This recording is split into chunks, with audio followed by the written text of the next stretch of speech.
லட்சுமி அம்மா, லட்சுமி அம்மா என கேட்டின் வெளியில் நின்று கத்தினாள் பூக்காரி சாந்தி. அன்று வெள்ளிக்கிழமை என்பதால் சரியாக 5 மணிக்கெல்லாம் பூ கொண்டு வந்து கொடுத்து விடுவாள். இதற்கு முன் எப்போதும் லட்சுமி அம்மா சாந்தியை எதிர்பார்த்து வீட்டு வாசலில் உள்ள இடத்தில் சேர் போட்டு உட்கார்ந்திருப்பாள். அந்த ஞாபகத்தில் இன்றும் அப்படியே லட்சுமி அம்மா, லட்சுமி அம்மா என சாந்தி கூப்பிட அவளுக்கு பதில் ஏதுமில்லை. சரி, கேட்டை திறந்து பார்க்கலாம் என மெதுவாக திறந்து உள்ளே சென்றாள். வாசலில் லட்சுமி அம்மா இல்லை. எப்போதும் சாந்தி அந்த வீட்டின் கேட்டில் நின்றுதான் பூ கொடுத்து விட்டு செல்வாள். வெகு நாட்களுக்கு பிறகு இன்றுதான் வீட்டு வாசல் வரை வந்து நிற்கிறாள். அவள் வாசல் அருகில் வர வர அவர்கள் வீட்டிற்குள் சண்டை சத்தம் போல் அவள் காதில் விழுந்தது. அதனால் சாந்தி சற்று தள்ளி நின்று, லட்சுமி அம்மா, பூ கொண்டு வந்திருக்கேன், வந்து வாங்கிக்கோங்க என்று கத்தினாள். சாந்தியின் சத்தம் கேட்டு லட்சுமி அம்மாவின் இளைய மகன் ஓடி வந்து, இருமா வர்றேன் என்று பூவை வாங்கி கொண்டான். ஏதோ ஒன்றை சாந்தியிடம் கேட்க வந்தான். கொஞ்சம் தயங்கி நின்றான். பிறகு அவளிடம் கேட்டு விடுவோம் என்று முடிவெடுத்து, ஏமா, எங்க அம்மாவை வழியில எங்கேயாவது பாத்தியா என கண்ணீரோடு கேட்டான். லட்சுமி அம்மாவையா? இல்லைங்களே, நான் எங்கேயும் பார்க்கலையே.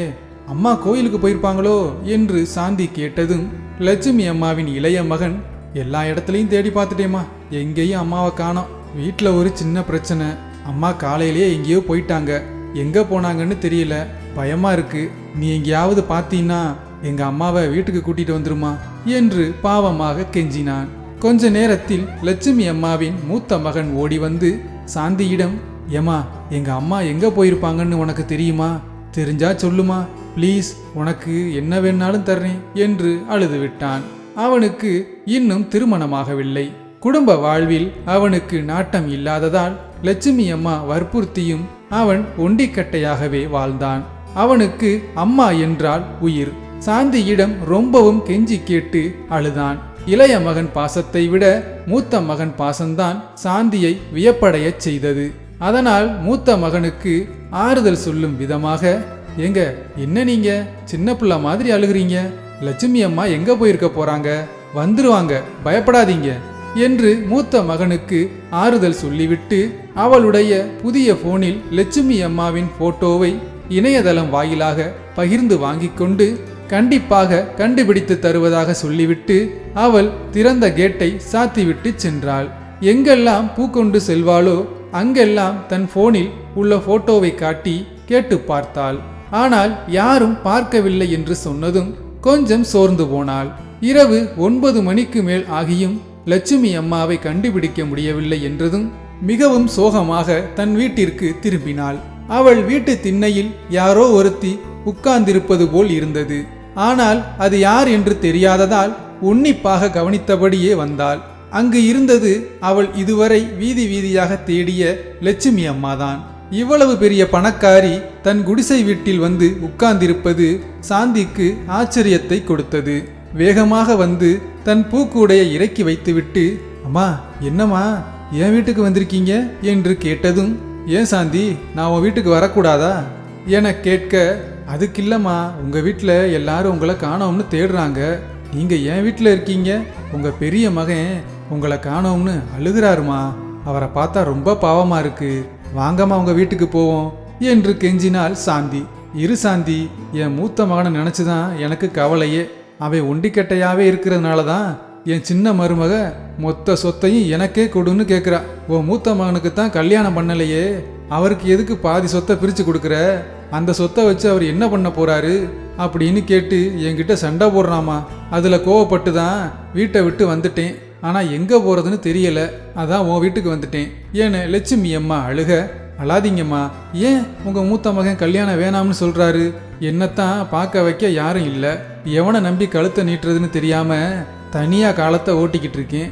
உங்கள் மகனுக்குத்தான் நீங்கள் இருக்கீங்கல்ல, ஒரு நல்ல பொண்ணா பார்த்து கற்றா தாலி என்ன உங்கள் மகன் கட்ட மாட்டேன்னா சொல்ல போகிறாரு என்று சாந்தி கேட்க லட்சுமி அம்மாவிற்கு ஒரு யோசனை தோன்றியது.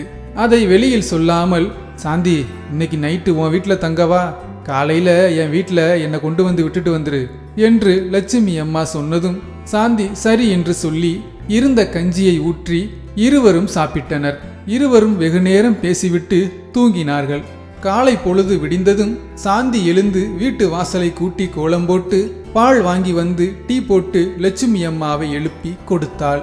முகம் கழுவி முடித்து டீயை வாங்கி குடித்த லட்சுமி அம்மா, சரி வா சாந்தி, என்னைய வீட்டில் கொண்டு வந்து விட்டுரு என்று சொன்னதும், இருங்கம்மா சாப்பிட்டு போலாமே என்று சாந்தி சொல்ல, அதெல்லாம் இனிமே உன் கையில தான் சாப்பிடணும் வா என்று சொல்லி தன் வீட்டுக்கு அழைத்து சென்ற லட்சுமி அம்மா தன் மூத்த மகனை அழைத்தாள்.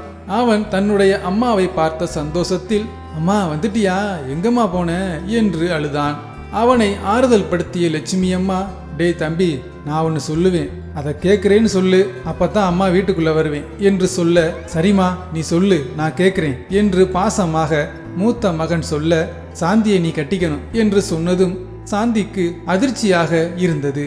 உடனே, அம்மா குடிசையில் இருக்கிறவனா என்ன போய் உங்க மகனுக்கு என்று இழுக்க, குடிசையில் இருந்தாலும் நீயும் பொண்ணுதானே என்று சொல்லி அப்படியே தன் மூத்த மகனை பார்த்த லட்சுமி அம்மா, என்னடா சாந்தியை கல்யாணம் பண்ணிக்கிறியா இல்ல நான் வெளியே போகவா என்று மிரட்டியதும் கல்யாணத்திற்கு சம்மதித்தான். மூத்த மகனுக்கு கல்யாணம் முடிந்ததும் சொத்தை சரிபங்காக பிரித்து கொடுத்து விட்டாள் லட்சுமி அம்மா. அவளின் இளைய மருமகளால் வாயை கூட திறக்க முடியவில்லை. அதிக ஆசை அதிக ஆபத்தை தான் தரும். வாழ்க்கையில் அளவு இருந்தால் வளமும் இருக்கும். இந்த கதை உங்களுக்கு பிடித்திருந்தால் தயவு செய்து சப்ஸ்கிரைப் பண்ணுங்க, சப்போர்ட் பண்ணுங்க. நன்றி.